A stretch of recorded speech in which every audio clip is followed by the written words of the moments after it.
Hi കൂട്ടുകാരെ, good morning എല്ലാവർക്കും. ഞാൻ മക്കൾക്ക് ജോലിക്ക് പോകാനാകുമ്പോഴേക്ക് ഉണ്ടാക്കിയതാട്ടോ. മാങ്ങാക്കാളിനാണ്. പഴുത്ത മാങ്ങ തൊലി കളഞ്ഞ് ആദ്യം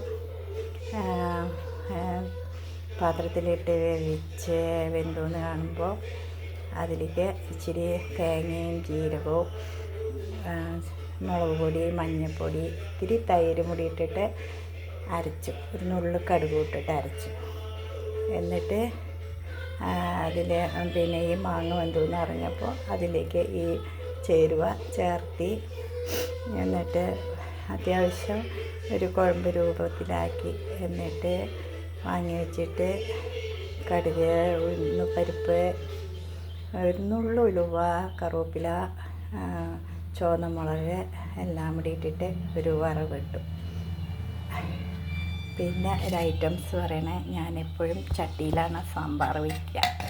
അപ്പോൾ ഇന്ന് ഒരു ഉള്ളി സാമ്പാർ ചെറുതായി, അധികം മസാലയൊന്നും ഇടാതെ, അരവൊന്നും ചേർക്കാതെ ഉണ്ടാക്കിയതാട്ടോ.